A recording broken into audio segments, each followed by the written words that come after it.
You're watching MMA Oddsbreaker, and that is, of course, Sergio Pettis getting ready for his UFC debut. Little shaky start because opponents kept dropping out on you. What happened with that first one? Yeah, Von Lee, he had a injury. I'm not really sure exactly what it was. Pulled out 10 days before the fight, so they had to give me a new opponent. Was there ever a question of them just not being able to get you on the card because it was so close to fight time? Yeah, that's what I was thinking, man. I think they were gonna get me on the card. It was 10 days before the card. He got injured, and they managed to make it happen.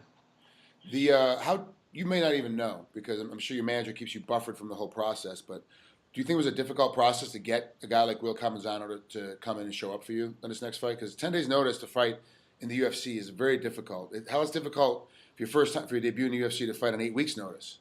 You know, Yeah, yeah, for sure. I think it was definitely hard, man. Campuzano's a tough opponent, so he's probably always ready. He's been in the UFC already too. So I'm pretty sure he's excited to be back.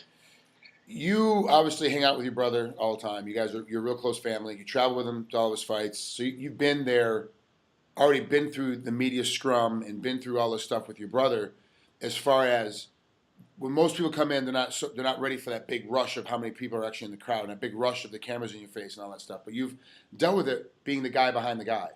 But this time now, you're the guy. Will it be that much different for you when you're walking down and everyone's screaming and yelling at you? Yeah, it's going to be a little bit different. The crowd's going to be a lot bigger than what I'm used to, and obviously I'm on Facebook fights too. It's a lot. It's really big for me. It's going to be a little bit different, but it's my career now. This is what I had to get used to. I fought outside of my hometown already a couple of times too, so I know how it feels to have a crowd against me.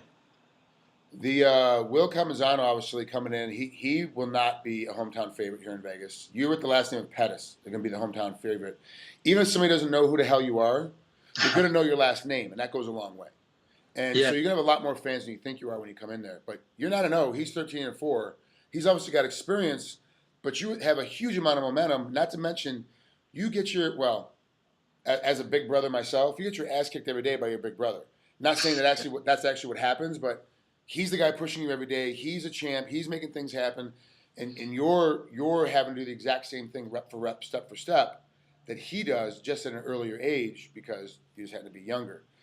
Is it going to be that much pressure? And do you think that his Will's experience already in that cage is that going to be a big difference when this fight when the cage door closes?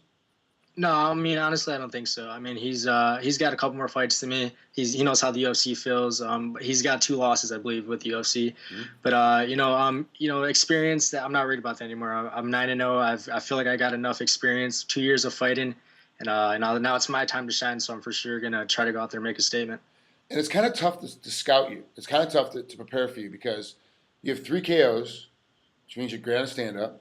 You get 3 submissions, which means you know how to get a guy to the ground and get in position. And then you have 3 decisions, which means you have great cardio and good foot speed.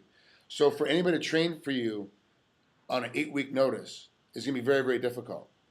Will only had 10 days.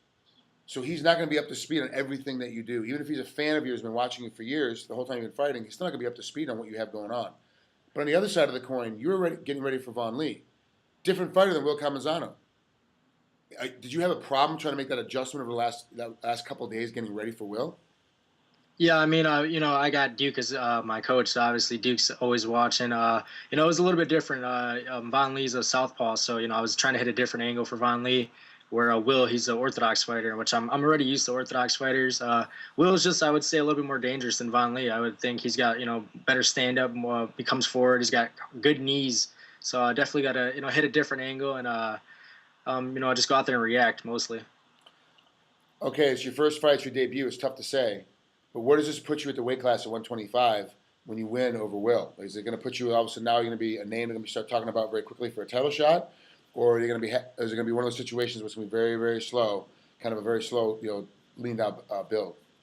Yeah, I think it's gonna be a build, man. I think they're gonna build me up. They're not gonna put me in right away with the big leagues yet. I got to work my way up. I'm barely at the steps, man. I'm still looking up. So for sure they're gonna try to build me up. Who's going to corner you for this one? I got Duke, my coach Daniel Wanderley, and then Anthony. And how's the weight? The weight I only had to cut 7 pounds right now, so I'm doing good. I mean, do you even bother trying to make? I mean, you really don't even have to watch your weight that hard. You're not a guy that's got to measure your food, do all this, extra cardio every day to keep your weight down. You're pretty close to your weight class Kind of always. You're kind of always in fighting shape. Is that right? Yeah, well, I stay active. This year I was pretty active, and I didn't get a chance to get really fat after my last fight, so that helped me out a lot. And then I'm on a strict diet too with Eric Trigg. Mm-hmm. And so I mean I'm always just trying to eat clean when I can, and then I get my cheat meals here and there. And how is it? How is it with Duke making the push and making the change, and now knowing that he's got two brothers in the UFC, and both of them could be very, very quickly. Both of you could be champs. At Yeah, the I same mean time. he's been working a lot with me, man. I've been having a lot of extra time with Duke, working pads and just understanding the fight game a lot better. And I mean, me and Anthony are always beating each other up as always, so that's always good to have him. And I mean, not much has changed. It's just just understanding the little details now of the striking and the jiu-jitsu, wrestling, and the fight game in general. All right, Sergio. Thanks for coming on here on a Sunday with MMA Oddsbreaker. I'll see you next week when you get in town. It's gonna be a great fight. I can't wait to see your debut. I'll be live, sitting there working, so I can't wait to see you actually do it right in front of me. Because I was a big fan of yours, obviously because your brother. I got to know about you from your brother, and then started following your career in RFA, coming through RFA. Like, it was outstanding to see you make that jump like that. Thanks, man. I really appreciate it. I'll see you. Talk to you later.